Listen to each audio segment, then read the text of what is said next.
What's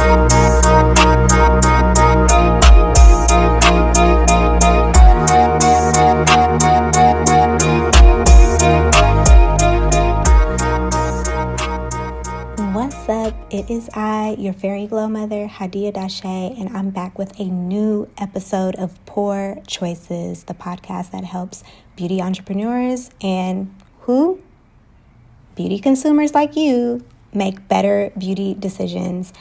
This episode is going to be a long one because I have a lot to discuss. We have a lot to talk about. And similar to quite a few other episodes in this podcast thus far, there's going to be a little bit of dragging. I've got to get the girlies together really quickly because we have to talk about discounts. We are diving into something that probably is costing you thousands and you don't even realize it. And that is discount pricing. Okay, if you are a beauty service provider, I know right now in 2025, the economy is a bitch, okay? Your services are too much of a luxury for everybody. Clients that used to be able to afford you can't afford you anymore. And now you're looking into how you can accommodate because you still want to be in business. This is your passion. You feel like discounts are the answer, but I'm here to tell you that they're not. I'm sorry. I know you don't want to hear this, but I didn't create this podcast to be your friend. I created this podcast to tell you the truth. So I know what you're thinking. You are sitting on the other side of your screen, your phone, your radio, and you're thinking, but discounts help me get new clients. Or you're probably thinking everybody else is doing it. Why shouldn't you? But sit down, grab some tea, get comfortable. Let me share why this common practice might actually be hurting you more than helping it. And if you are a client who happens to be listening to this episode, it's my hope that this episode details how to be a good paying client. Because this is an equal opportunity dragging episode. Beauty service providers getting dragged. The clients are getting dragged. Everybody's getting dragged in the name of discounts. And we have a lot to discuss. So let's get into the episode.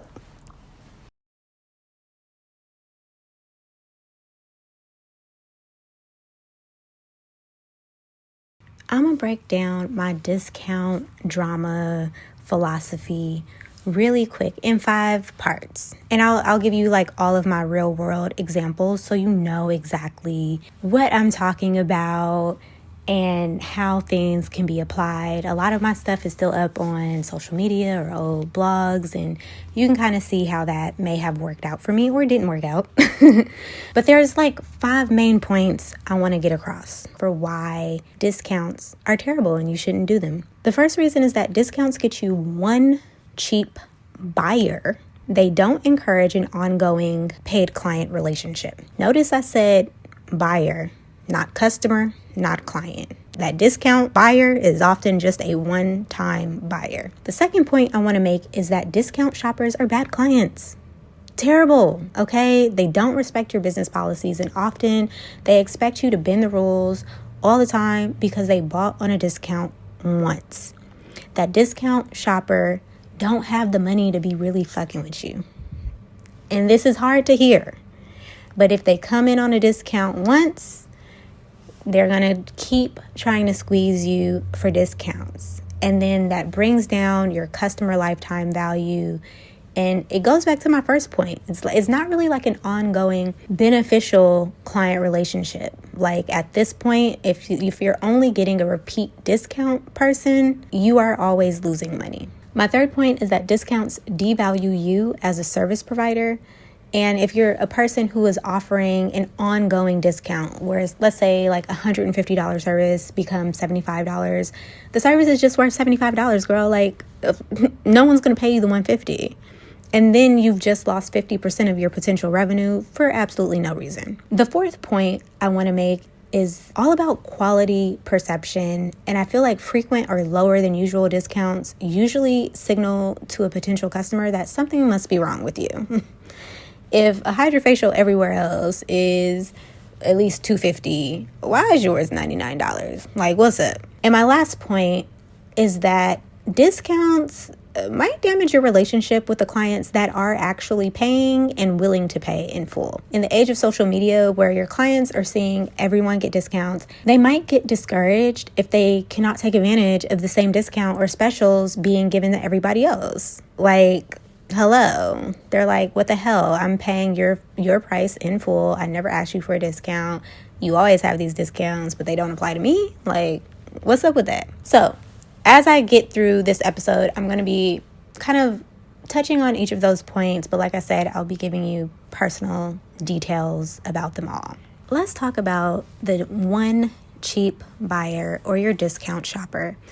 We all experience them. We might all have been a discount shopper at a certain point in time. You're going to always get the discount shoppers from places like Groupon, places like ClassPass, or you might get some savvy internet sleuthers who are just looking for the cheapest option possible. But here's the thing, those people very rarely rebook with you. It doesn't mean that you are necessarily terrible at your job. It's not a reflection of your skill set in any means. It is just a reflection of what that person is willing to pay. So when I was starting out, I had Groupon. I had actually was one of the first partners when ClassPass launched their whole ClassPass wellness thing. When I was in my very first studio in Fremont, it was actually very wonky. The scheduling just wasn't seamless. You know, people would come in, people would like book or buy the Groupon, reserve the time on ClassPass, but they wouldn't really like ever follow the booking policies associated with it, and they were constantly trying to get over. It immediately became a headache, but it was something that I only put up with for SEO purposes. Like, I was a new business. I needed my business to get out there. I needed my business to have, I needed my main website to have an established link to other more established websites. So Groupon was linking to my main website. ClassPass was linking to my main website. And it kind of worked out in that way. But of those clients that came, I want to say maybe 2 became like repeat actual clients. Most of those people were just looking for a cheap deal. And on the ClassPass side, they were just looking to use up credits. They had credits to use and they were trying to get rid of them because I believe ClassPass is if you don't use them, you lose them. With Groupon, you know, it's good for a certain amount of days and then it expires. But when it expires, you know, they still have whatever they paid. You have to honor that cash value. Groupon people like weren't tipping or anything like that. So it became more of a headache because your calendar gets filled with Groupon people.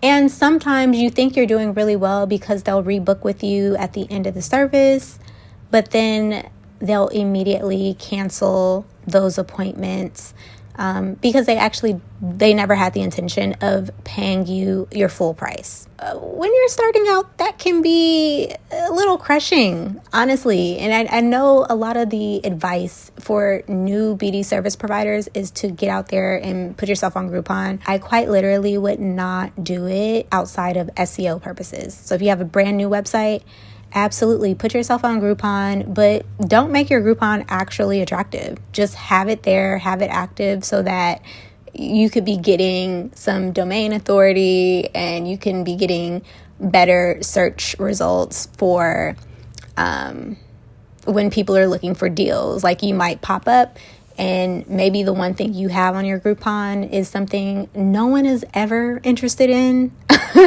But they see you offer a Groupon and they end up going to your website and seeing what else you offer. Quite literally, that is the only reason to be on Groupon. These deep and steep discounts, especially like when you're trying to attract a first-time customer or first-time client, it's not sustainable. And I know a lot of people don't like to hear this, but it absolutely is not sustainable, because what you are discounting to acquire that new customer, you are just losing in revenue, losing in profit.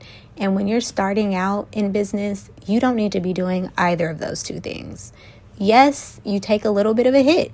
Yes, there is marketing costs, but it does not have to be as steep as 60% of your service costs. Not at all. Like, that's just ridiculous. Let's move on to another point. Let's say you are the most talented beauty service provider that we know, and you decide to offer a major discount on your most popular service. Let's say you normally charge $300 for a facial, or $300 for a first-time client, silk press or curly cut or something like that. It's okay, because it's a first-time client. I know the girls like to complain about all these new client and first-time client prices, but I 100% get it. Let's say you normally charge $300, but you decide, you know what, because it's the start of the year, I'm going to do a New Year, New Me special. So I'm giving $150 off to every new client. And you're going to get quite a few bookings, honestly. A lot of them maybe. But when that promotion is over, again, those people probably are not going to book with you at your full returning client price. And that could be because in their minds, the service was never worth $300. If you were willing to offer it for $150, it was just worth $150. And you've essentially like cut your potential revenue in half for no reason other than getting a few one-time clients. Another reason I personally don't do those deep discounts like that is because I did something similar. I did $150 off for new clients and $100 off for my returning clients. I believe I did this 2 years ago. Like, that was my holiday promotion. And do you know, out of all of those new clients who booked already at that deeply discounted price, I wish I had the numbers. I should have did the numbers before I started this episode. But let's say I had like 15 new clients booked. Do you know that like 10 of them canceled their appointment at the last minute? And that's why I have a booking fee. So that's neither here nor there. But of all those people who were going to genuinely get a deal, they just canceled their appointment. So they took up time, because I usually book out like a month or two in advance. Not only did they take up time on my calendar that other paying clients could have booked, but we've never heard from them ever again. So it was like a waste. Like, I really didn't need to do that. I guess people would just rather pay the $300. That was a lesson that I learned.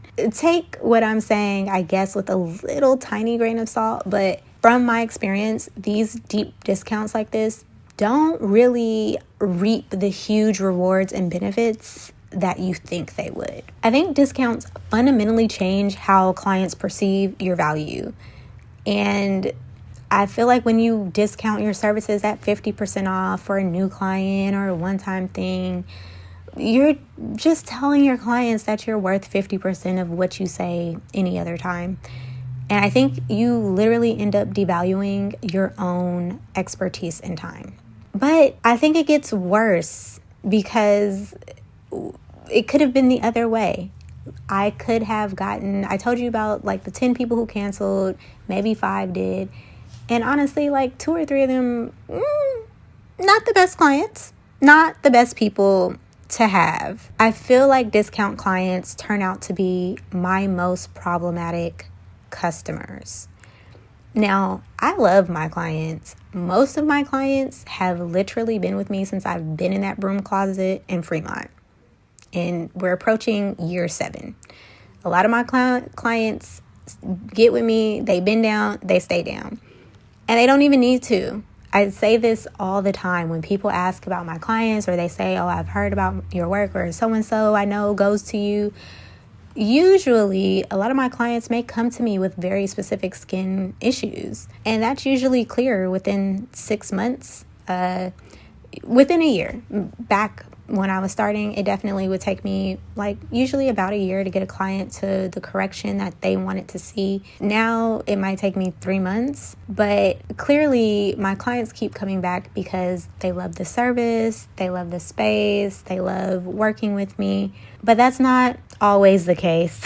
And it's not always reciprocated in that I like absolutely love working with every single client I get, because some clients can be more of a headache. I feel like the discount clients that I have gotten, especially like those deep discount clients, they're constantly trying to negotiate prices with me on other services or asking me to do services that I absolutely do not do and never said that I was going to do. And then they like try to haggle me about it. It's like, I never said that I was doing that. Ma'am, I was never doing lashes. I don't do vajacials. I don't even believe in them. Like, I don't know. It's a constant back and forth.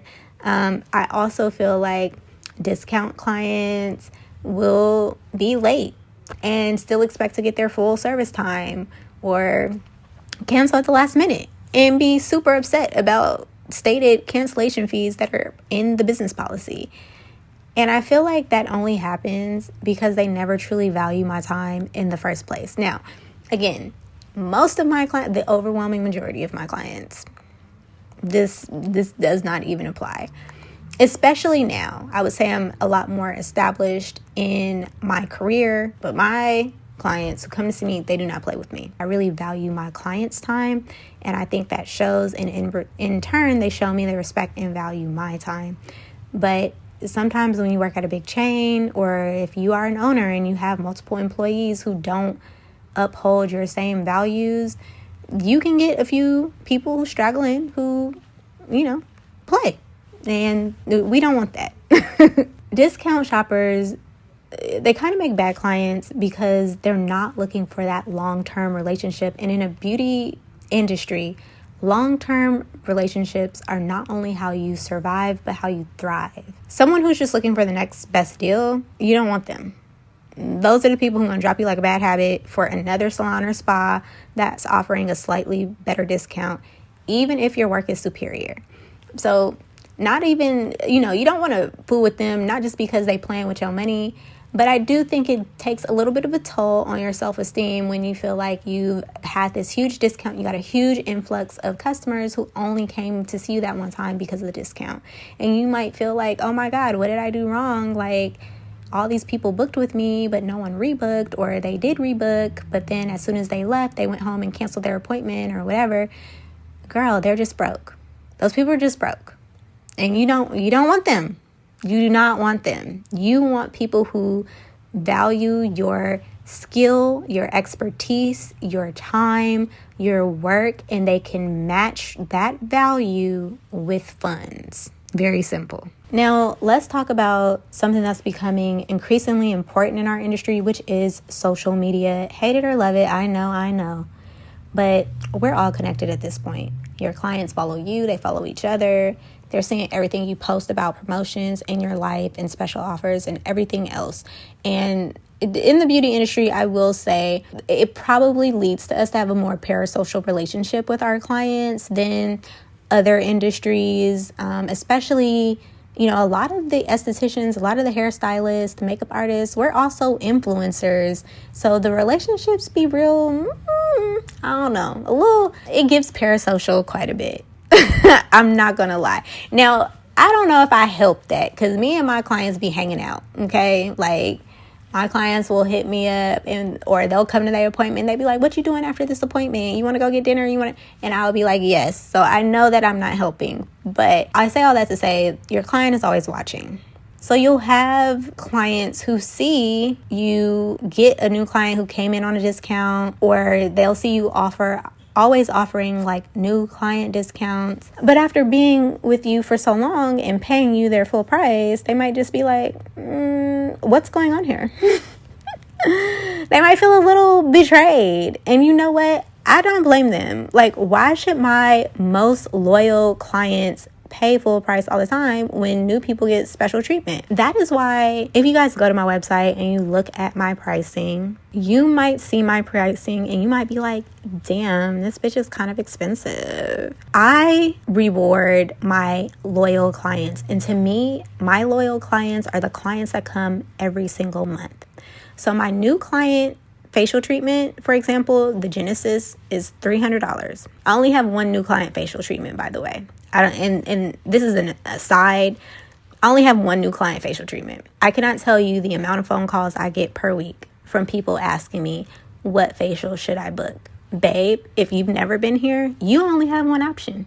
I know you saw it. It's the first service that's listed on the website. That's it. You don't have no other option. Them other options for people who've been to me within the last 365 days. This your first time, you only have the Genesis option. It's $300. At that appointment, I reserve about 75 minutes. About 15 minutes of that is consultation, doing a diagnostic, answering questions. There's a lot of new clients who come to me have very specific questions. Other spas might have a setup where it's just a lot more relaxing and y'all are not really talking about skincare, skin conditions, anything like that. That's not what's happening at Glodega. It's a lot of talking, a lot of asking questions.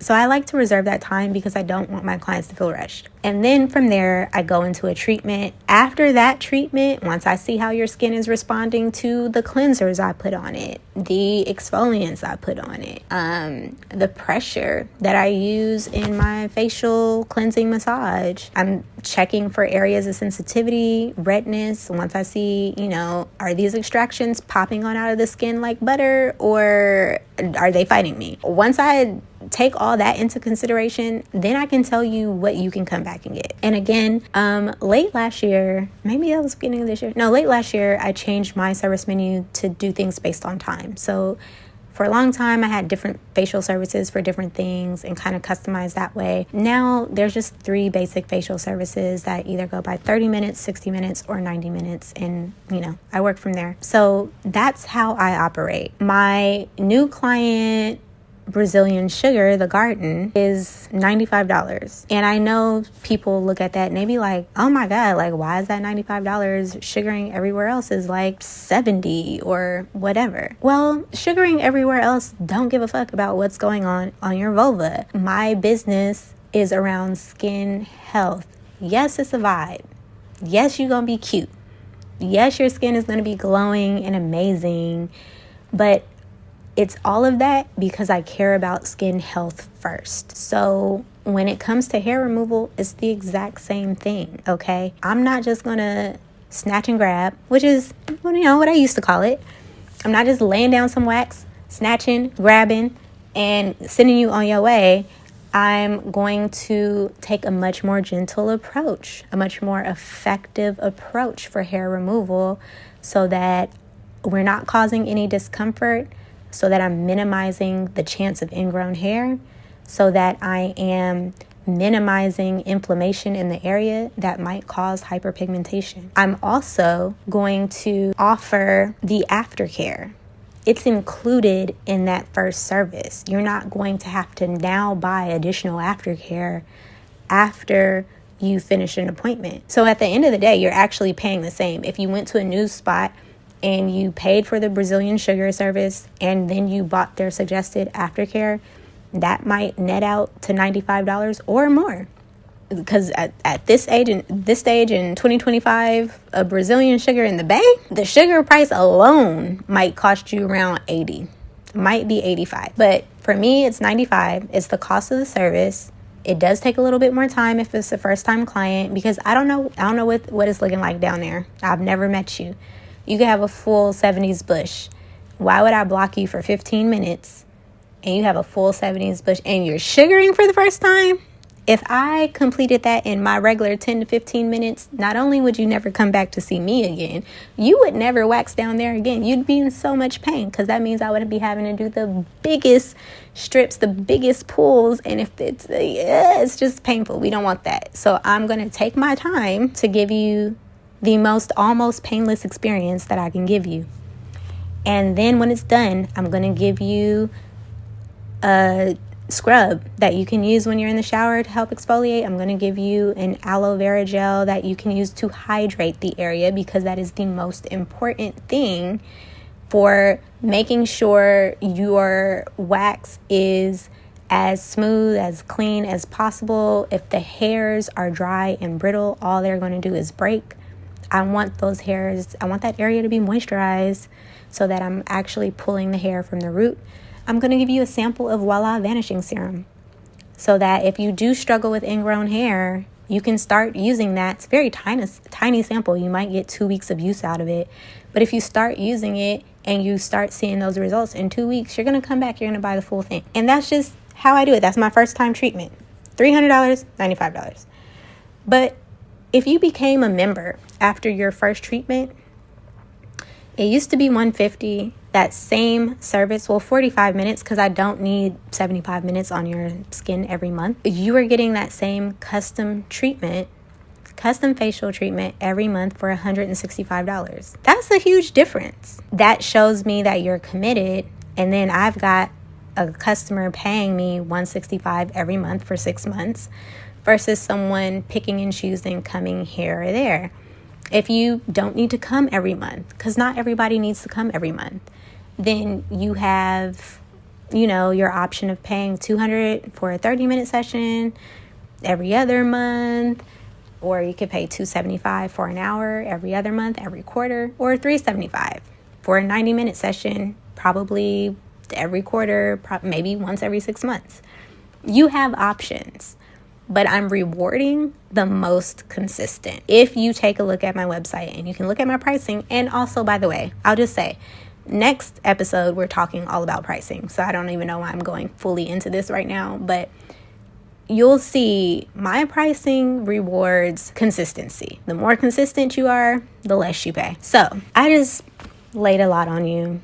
And I think I covered everything, because I think, the quality perception, people thinking if you constantly having to sell, what's wrong with you? I think you can figure that part out. But I'm not just going to lay out all the problems without giving you a solution. I know it's only been a few weeks. We're new to this podcast, but you should know me by now. Okay. I'm going to give you some solutions. So let's take a quick pause, and I'm going to come back and let you know what you can do instead of discounting.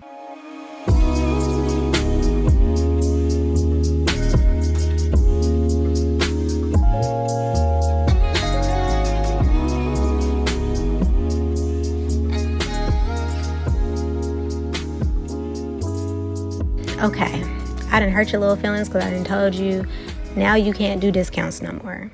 Discounts are out. It's 2025. You can't do discounts, but you're a new business. You're just starting out. You need customers. You need clients. You don't know how to get clients without a discount. But I just told you we're not doing that no more. So now I'm going to tell you some alternatives to getting those new clients, getting your clients to keep coming back that do not devalue your service. The first offer or alternative I want to give you is added value. Now, you guys know I come from marketing and advertising. We loved an added value, okay? As soon as people spend anything over about $5,000 in services in the marketing ad world, there's added value tacked on. Always some added value. So instead of discounting your primary service, offer something extra that doesn't add time to your service. And you can do this on the next service that they book with you. I think I talked about this in episode 2, if you guys want to go back. And I told you guys how I made those fortune cards where they can like scratch off and win, and it can be applied to the next service. That's an added value. If you're a nail tech, you might include a quick hand massage with a manicure. If you're an esthetician, maybe it's a free eye mask with the facial. These types of additions cost you very, very little, or maybe nothing at all, but it adds perceived value for the client. Another way that you can get your client to come back and offer more value to them is through service packages. So this is one of my favorites because it's a win-win. Instead of discounting individual services, You can create packages that offer better value when bought together. For example, if someone books 6 sessions with you up front, they might save 15% compared to booking individually. The key difference here is that you're getting paid up front and securing client commitment. So if you go hard on selling packages at the beginning of the year, you got 6 months or maybe even 3 months of solid bookings. And that's key because we want to stay booked. We want to stay booked and busy, but able to rest. That's very important. The third option is referral rewards. This is pure gold, people. Instead of discounting to attract random new clients, reward your existing clients for bringing in the new ones.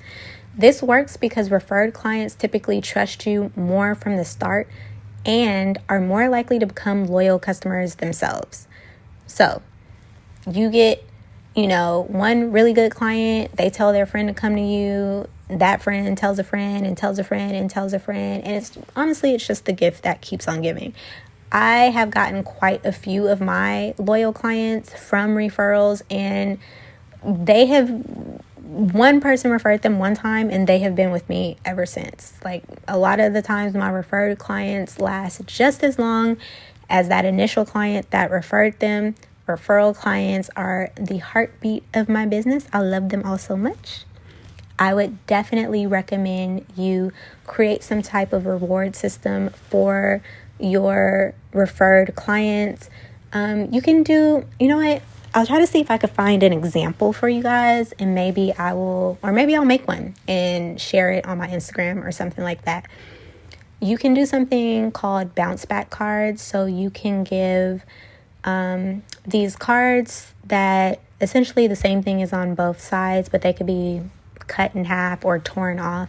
You can give them to your clients, and they can give a half to a friend, and they can keep, because they gave it away, they can keep the other half and maybe get 15% off on their next service just for telling a friend about you.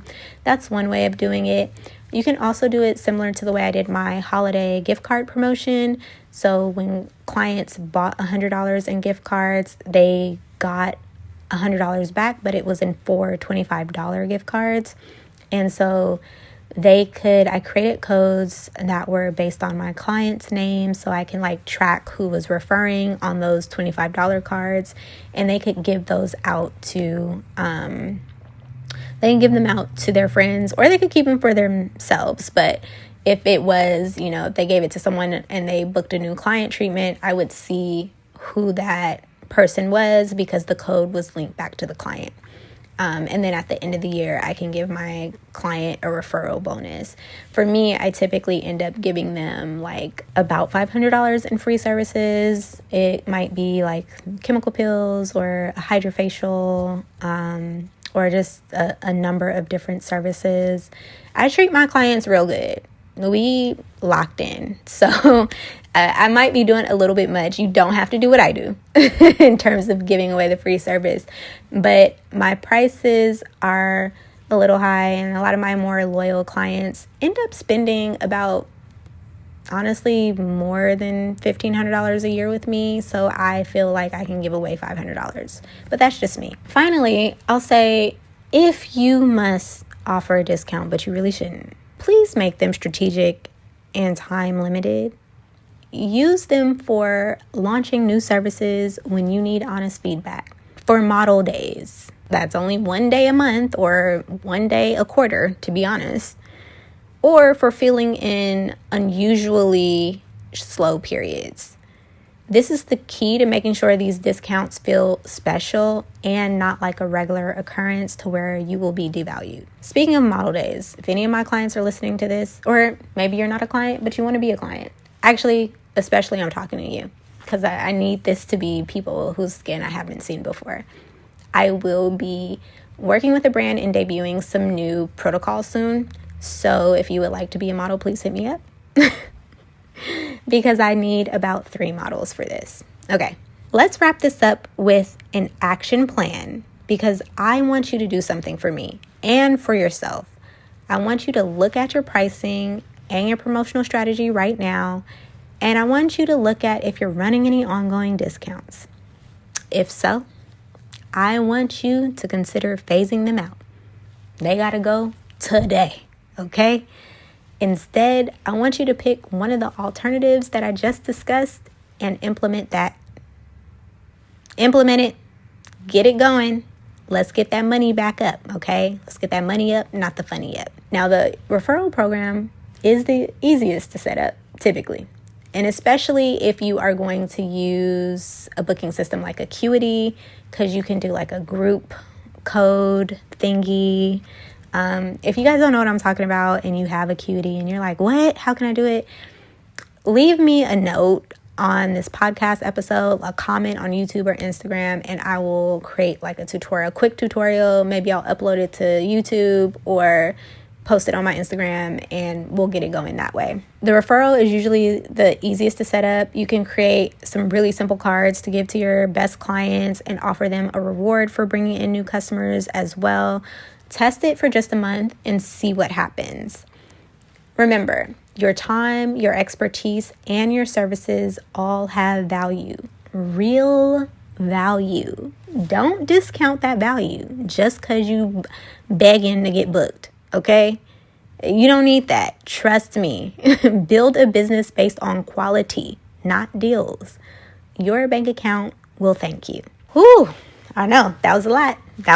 And I said I was going to try to keep these episodes to 30 minutes, but I already knew that this one was going to be longer because I really have a lot of strong opinions on discounts and I had to share them all with you. Now, I'm going to take a pause here. We're going to get into the PORE report and we're going to get into some choice words. Then we're going to wrap this episode up. Cool? Cool.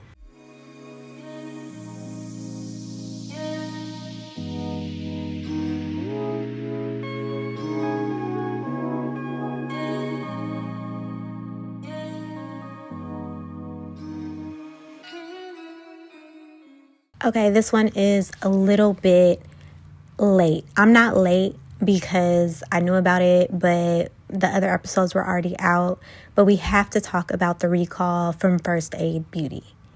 We have to talk about this recall because the Ultra Repair Cream being recalled is interesting. Now, this recall, typically when there's a recall, a brand or the FDA will say specifically why the product has been recalled. In the First Aid Beauty case, we don't really know why they recalled it. They recalled a little bit more than 2,700 jars of the Ultra Repair Cream, and it's not exactly saying why they recalled it. It was just a high alert recall. But they're not saying what about it had to be recalled. It's very confusing. It's very secretive, very hush-hush. It's weird. And then the thing is, the recall actually happened in December, right before Christmas, like 2 days before Christmas. But everyone just found out about it about 2 weeks ago. And the FDA issued a Class 2 risk, which means the use of or exposure to the products may cause temporary or medically reversible adverse health consequences, but they don't say exactly why that might be. All it says is that the product intended for quarantine was inadvertently distributed, which again, to the average consumer, that doesn't mean much. I know that if you have purchased any First Aid Beauty Ultra Repair Cream recently, they do have a place where you can go to check the serial number to see if your product was one on the recall list. But yeah, it's real weird that they're still not saying exactly what was in it. And speaking of another recall, though not quite a recall, the Biologique Recherche, I always have to say it like that, but their famed P50 1970 lotion isn't exactly being recalled, but it is being discontinued in America. Now, if you're familiar with the Biologique Recherche brand, BR brand, They have like, I don't know, 17 different versions of P50. This is very specific to the P50 1970. And the reason that this is being phased out is because it contains phenol. This is a part of the MOCRA Act, which was, what was this? This was launched in 2020, but a lot of things under MOCRA are just like going into effect late last year and this year. Under MOCRA, phenol has been flagged for being potentially unsafe for use on the skin. I do not think that is truly the case. I think that because it's actually in a lot of back bar products for estheticians, namely in very, very small amounts. It's available in chemical peels. Phenol peels are actually really, really strong pills that are available only at a dermatologist's office. Those are the pills where it looks like your complete face is burned and then it like crusts over super hard. And when they take it off, literally it's like a crusted mask scab of your face, and then you look like 75 years younger underneath. Those obviously can only be administered under a doctor's supervision, but there are some chemical peels which might contain about, 5% or less phenol. I think Perfect Derma Pill might be one of them. Or if it's not Perfect Derma, it's one of those ones that smell like it. It has a very distinct smell. Anyway, because I know how it acts in chemical pill formulations, I would agree that maybe you do not want it over the counter no matter what the percentage is, because this P50 is designed to be used daily. And I do see that causing some harm to the skin long term, especially if someone doesn't have a full routine that supports the use of that. But if someone was like using it on a weekly basis, I don't think it would be that big of a deal. So it's very interesting to see how the brand responded. They stopped shipping this product to the US in January. So if you love P50 1970 and that's your fave, and you're able to buy it, just go ahead and buy it now, because you'll never be able to buy it in America again. So that's another one on the PORE report that has come about. So very interesting. 2025 is starting off interesting because we are having quite the recall, quite the amount of products that are just stopped being offered. Another thing that just happened was freaking tariffs. OMG. I really think it's about to be over for the K-beauty girlies. Them tariff, because y'all really be going in on them sites like Look Fantastic, and you be like, I get my skincare from there because it's $12. Well, now how you gonna feel when that $12 product got a $35 tariff attached to it? Then you're not gonna really want the product no more. So I don't know. The girls online been having me dying laughing for the last couple of days, because when the tariffs hit, people had packages en route. And there's this one girl who talked about how she ordered something from like Shein, I think, obviously not skincare, but she said, or she got it from some Australian boutique, and she had already paid like $20 for shipping, and then it got here. And DHL started texting her and said she had to pay like another $35. And she was like, that's all right. Y'all can keep it. Like, you can stop texting me. I will not be doing all of that. So, yeah, I think in terms of skincare tariffs, you're absolutely going to see your prices increasing. I hate this for you, but everything is going up. I actually just had a price cut, a price decrease. I was able to change a lot of my packaging last year because I saw the writing on the wall. So I was very intentional, and it took me forever to find American-made packaging companies because, babe, let me tell you, everything is made in China. Everything. All I was finding was middlemen, like people who kept saying like, yes, we're based in LA, we're based in Texas, we're based in wherever, and they get everything from China. So that really was not going to help me much. But I finally found a place, thank God. And because I was able to change the packaging, I was able to come down on my Majestic serums by $10 or $8, which is huge for me and my little small business. So They used to start at $62. Now they start at $54. And I'm very happy. I'm proud of that. I went through and changed all my pricing. All of my pricing is very inclusive now, including tax. So when you are on my website and you're shopping, literally that's what you pay. The only thing additional you pay is the shipping, if you pay for shipping. If not, it's, it's whatever. So I'm excited about that. Yeah. And I think that's it for the PORE report. Let's get into some choice words because I had some very interesting ones this week. Hey, Hadia. Thank you so much for this podcast. I really appreciate learning and listening, but I don't know if it's really a complaint. Okay. Okay, they said, I don't know if it's really a complaint, but I was just really curious. Why does it seem like every esthetician hates tretinoin? And also, is there a reason for it other than them not making money from tretinoin? Thanks.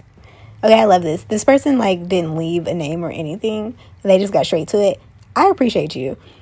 It seems like every esthetician hates tretinoin because if you are using tretinoin, you should not be getting a facial. Not that you shouldn't be getting a facial, but it really depends on what we're able to do with your skin. If you decide to go on the tretinoin path, you kind of have to stick with dermatological care. I think what happens is that you go to the dermatologist, you plead your case, you get tretinoin, and you realize there is no care. You don't get a facial at the dermatologist's office. They probably never will even touch your skin, to be honest. I've sat in and shadowed a few dermatologists as part of my program, and they barely put a glove on. They're not looking at your skin in detail. They're not going to try to extract anything to see what's going on. And so then you're just forced to have to sit and wait and see if a product will do all of the work. As an esthetician, I can say oftentimes the product doesn't really help you unless you've already started an aesthetic journey where you've created a routine where you're getting facials with extractions. I would say usually after about 2 or 3 facials with extractions, and if you start using tretinoin after that, you're going to have way better results and way better luck with using your tretinoin. You probably won't have the purge as much or that purging period. It kind of will just work out the gate for you. Another reason estheticians probably do not like tretinoin or won't work with it as much is it because it makes your skin more susceptible to contraindications. We are a licensed service profession, which means we also are insured, but doing services on clients that have frequent tretinoin usage risks our liability and insurance. So that's another huge reason why an esthetician probably will not touch someone using tretinoin. There's certain things you just know you can't get. You absolutely won't be getting any microdermabrasion, waxing, anything like that if you're using tretinoin. So I think it just limits what an esthetician can do for you. I think also because it limits, an esthetician probably is not going to be able to really provide you that many great results. And then you probably would complain and leave a bad review. I don't know. There's so many things. But I know one thing, one point you mentioned was is it because they don't make any money? I don't think so. If I'm being honest, I don't think dermatologists make that much money from tretinoin prescriptions either. Especially because it's really cheap with insurance and they give you such a huge amount. But yeah, I don't think it has anything to do with that.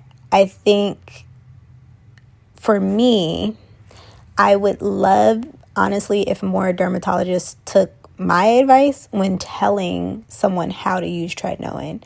So I get a lot of people who use it for daily use. And then when I look at how people use tretinoin online, they apply way too much. When you are applying tretinoin, it should damn near immediately spread, like, kind of clear into the skin. I literally just watched a girl apply tretinoin on her face and her whole face was white. That's way too much. And a lot of people apply it that way. Also, a dermatologist's directions often say, like, use daily. That's way too much for most people. For most people. For any retinoid, daily use might be too much. But especially for prescription grade tretinoin, daily use often is like going to tear a face up. So I like to tell people to use it once every 3 days, usually for like 2 or 3 months, and then slowly add in a day, like every other day, and see where they net out. So yeah, that really is just like, if you're going to use tretinoin, or if you want to use tretinoin, you kind of got to pick a side. Either you're going to only go to a dermatologist and keep showing up with more problems with them, or you're going to go to an esthetician who can like correct why you want to use tretinoin in the first place. And people say it helps you look younger too. There is actually a way better prescription that you could get from a dermatologist if you are more concerned about using tretinoin for anti-aging purposes or glowing gracefully. But yeah, tretinoin wouldn't exactly be the first run. But yeah, I know some estheticians villainize tretinoin, and you really don't have to. I don't think it's that deep. Yeah. All right, let's get to the next question. Okay, our next question is from Calais. I think that's how I pronounce that, Calais. If not, I'm so sorry if I'm butchering that. Okay. Calais says, hi, oh my God, loving the podcast so far. I am an esthetician too, and I am kind of new to the field. I was wondering how to go about making money in this field. Right now I'm working at a spa and I love it. I love what I'm doing. I love the clients, but I feel like I just don't make enough. How much should I be making per hour if I'm just starting out? For reference, I have been working for almost 2 years now. Thank you so much for all your help, and please keep making episodes of this podcast. Okay, thank you, Calais. The pay question. This is a good question, but it's a hard question too, because while no one except for in one state could you actually practice aesthetics without being licensed. Licensing is not national, it is state by state, and the pay absolutely reflects that. So it is very hard to say. I pay my employees $22 an hour and always have, to start, and then they get a commission on each service that they provide. And I don't do commissions on sales because I don't incentivize my employees to sell products, because I'm not really a product pusher. I don't believe in pushing products on clients. I want them to only recommend when they know something is needed. And that's only the case for me because for a very long time, I just believe like, okay, like starting at 22 is a great place to start. That's like way above minimum wage, for me. And I know when I was starting out, I only got the most basic and barest of minimum wage. I also didn't realize minimum wage was like different depending on what county you were in, and also service provider minimum wage can be different from regular people minimum wage. Yeah, I don't know. It's very funny math, but I just figured 22 was fair, because also I know I focus on skincare, and when I was starting out, I did allow people to tip me in like my first year, and my average tip was always like $20. So I was like, oh, if I pay $22 an hour, they're going to get tipped $20 on the service, and that's like $42 an hour. That's pretty good. And you know, that was my thinking. But I can also say, as an employer, I might be too generous. An aesthetic job is a sales job. So you have to be constantly selling. If you are unaware about how sales jobs work, sales jobs make most of their money from commissions. Even like out here in the Bay, working in tech sales, your actual base salary might be $70K, which might as well, if you're in the Bay, $70K is like making pennies. Okay, you're in deep poverty at $70K. But you have the opportunity to earn like $150K with your commissions. And a lot of aesthetic businesses are set up in the exact same way. So the pay is low because you're incentivized to sell. Now, you're not selling products. At least with me, you're not selling products. You're supposed to be selling yourself, selling services, getting booked. If you are not booked, you're wasting money. You're actually losing money to the business. So the way that I tell everybody to think about how to get paid in aesthetics is the books. Are you getting booked? Are clients specifically requesting you? Are you able to get people in? If not, then you probably need to stay at that low pay rate, that low hourly. Now, commission structures and everything, that changes. Some people, I see them say they take like 35%, 40% commission. That is not happening, not in 2025. The price of everything has gone up. I don't even think commission should be like that. I say like it should be a dollar amount, not a percentage, and it should be something kind of low. Because again, if you're an employee, the expectation is some form of tip. It might not be a lot, but there might be a small tip associated with you getting the service. And of course, tips have to be reported. Now, for me, I encourage all of my clients to tip my employees, not me. I have a no tip policy because I'm the owner, but I do encourage them to tip in cash because we know if you tip on that card, then I have to pay for the tip, and I have to pay the taxes on that tip as the employer, which ends up taking out more money from the tip. The math is funny, okay? I don't know. But I'm saying a lot here, but what I'm trying to say is the pay needs to reflect the hustle.